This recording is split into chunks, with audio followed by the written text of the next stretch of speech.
Kia ora, Helen Brahms coming to you live from Wilderness Lakes in Menifee, California.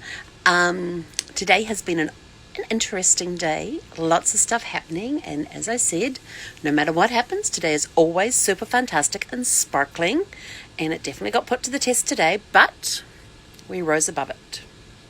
We got off it and rose above it. So when you have an issue and something upsets you, how long do you take to get over it and move forward? That's a very good question for you. But that is not my question for this evening. My question this evening comes from Sandy. Sandy would like to know, how many suitcases are you allowed to take on a cruise ship? I thought, interesting question. I don't really get that one. But how many suitcases? That's a really, really good question. And here's the answer. The cruise lines state in their passenger contract, which we talked about last night, a reasonable amount. Now, when we were after we moved out to California 9 years ago, we had a cruise coming up on Royal Caribbean out of LA, and so I called them because we were driving down there to ask them the question on how many bags each person was allowed to take on the cruise ship. And they said, well, generally we go by what the airlines allow you, because the airlines only allow you, 1 or 2 bags. And this was, 9 years ago, before all this crazy charging for bags. So they usually followed the airline guidelines. And I said, well, we're not flying anywhere, we're driving up. He says, well, as many as you can carry. And I was sort of like, seriously? I said, how many bags does one person really need? But you get some people who change about 3 to 4 change their outfit, like completely change their outfit 3 to 4 times a day. They have their breakfast outfit, they have their morning outfit, they have their lunch outfit. And can you imagine the amount of luggage? And then I have seen this, that some women have taken one suitcase full of shoes. I'm like, how many pairs of shoes do you need for a 7-night cruise? I was even on Carnival Inspiration, which does the 3 and 4 night cruises out of Long Beach. And there was a woman who had a large suitcase, and all she had in there was shoes. We were only on the ship for 3 nights, and she had a suitcase full of shoes.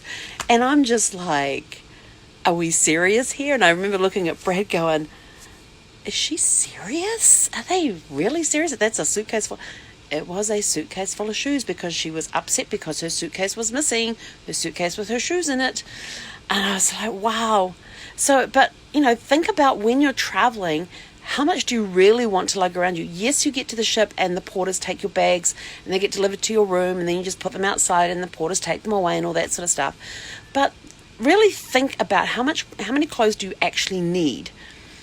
I'm getting ready to go to New Zealand for 3 weeks. I don't intend on taking one suitcase with me for 3 weeks. I can do laundry when I'm there. Cruise lines have laundry facilities. Some of them have self-service laundry facilities, and other ones have put them in a bag, stick it on your bed, and the room steward will take it down to get it all washed and laundered for you. You can either get the dry cleaning done or you can get it laundered. And the prices are pretty reasonable, and they're about the same as what you would pay at any dry cleaners on land. They're not exorbitant prices at all. So it's like, how many clothes do you really need? And if you get the really cool travel stuff, and the travel stuff is the stuff that you can wash it out, scrunch it up to wring it out, to get all the water out, hang it up, and it literally dries overnight. Drip dry. The drip dry stuff, the wrinkle-free drip dry clothing. And you can get that, and half the time you can even just get away. I mean, think about it. Some people go backpacking for 6 months and they've got one backpack. So how much do you actually need on a cruise ship? Yes, they have formal nights, but here's the clue on formal nights. On some formal nights, you can get away with some really cool stuff. Like Brad would get away with 1 pair of dress shoes, 1 pair of dress pants, 1 dress shirt, and he'd take 2 ties. Oh, and he'd have a pullover vest. And the first formal night, he would put on all of that with 1 of the ties. As soon as we were finished eating, we were back to the room. We got changed back into our casual clothes again. And he'd hang everything up. And then the second formal night would come along. He'd put everything back on. But this time he'd put the second tie on, just to make sure that, in case somebody noticed that he was dressed the same, he'd have a different tie on. That was his theory anyway. And it worked. He didn't have to have a sports jacket on or anything like that. And then for me, half the time I just wear black yoga pants Nice clean looking ones, not the, you can get some really cute looking black yoga pants, but black yoga pants with a low heel, now it's sparkly shoes, and a sparkly top. And I just take two sparkly tops with me, and I've got the pair of shoes there, and in fact I even have some pictures, the formal pictures that were taken of me wearing my black yoga pants, a low heel, and my sparkly top. And it was fine. I mean, you can get away with so much stuff. So just think about it. Be logical about it. Like, plan your outfits. I did a podcast, years ago with Bobby, and she talks about doing pods. So pick out your basic color. Is your basic color going to be black? Is your basic color going to be brown? Is it going to be white? Pick your basic color and then add to that. So take like a couple of pairs of pants with a skirt. If you're into wearing skirts, I'm not. So it'll be a couple of pairs of pants, and take multiple tops. So just, a pair of jeans. Let's see, if you're going on a cruise, a pair of jeans, a pair of pants that you can use for formal wear, a skirt if you want to wear a skirt or a dress. But you can really mix and match. You can have like 5 pieces of clothing and get like 10 outfits out of it. And that's all you need on a cruise. And then after dinner, go get changed into something more casual if you want to, and hang up the good stuff. I remember doing a cruise. I had one suitcase with me, and in there I had a whole bunch of mix and match stuff. And even though we had formal nights and we had the casual nights, even on the casual nights, I would go and get out of the clothes I'd been wearing during the day, because, we've been portside, been walking around, we were all hot and sweaty and all that sort of stuff. So I'd have a shower and get changed, put something smart casual on, go down and have dinner, and then I'll come back and put the casual stuff on and go and enjoy the rest of the evening, because that's just me. That's how I roam. As long as the tops are stretchy and the pants are stretchy, we're good. I'm not into tight-fitting clothes. I just never been able. When I was in the Air Force and in uniform, it drove me nuts. First thing I would do when I get back to barracks was strip out of my uniform and put on casual, comfy clothes. I hated wearing my uniform. Don't even know why I joined the Air Force. I hated wearing constricted clothes. And we didn't have any, we had the shirts we had to iron, and the pants didn't stretch or anything, so I like my comfy, stretchy clothes. Always have, always will. That's just the way I roll. But anyway, so think about your thing, lay out your clothes. There's a saying that says, lay out everything you want to take if you want to cruise, or any trip. Lay out everything you want to take, all the clothes and everything, then cut it in half, then put half the clothes away and take twice the money. So think about that one. Lay everything out, take half the clothes that are laying out there and twice as much money.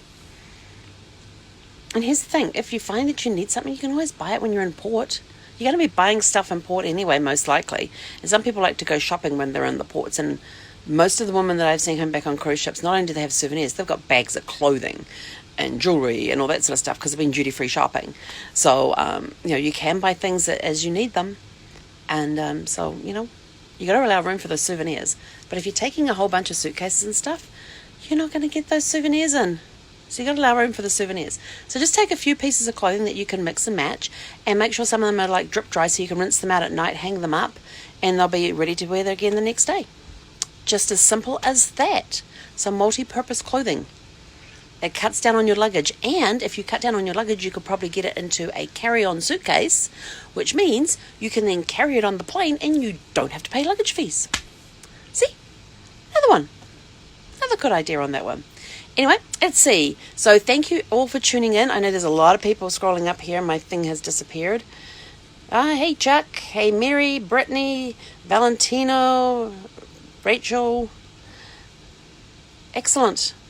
You guys all have a super fantastic sparkling evening, and thank you. Who was that one for? Thank you, Sandy, for the question on how many suitcases are you allowed to take on a cruise ship. So it really is up to you, but it depends. Oh, and also too, you got to remember space on a cruise ship. I totally forgot that. You only have so much space on a cruise ship in a cabin, and if you're sharing it with somebody, you only have half the space. So think about that too. I'm here in my RV, and I probably have as much storage space between my closet and my drawers as I would have on a cruise ship. And there would be 2 of us sharing that space, but I've got it all right now.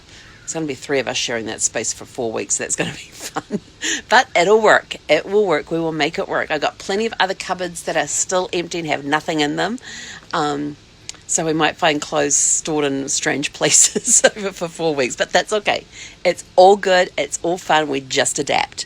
So have a super fantastic sparkling evening, and we will catch you tomorrow.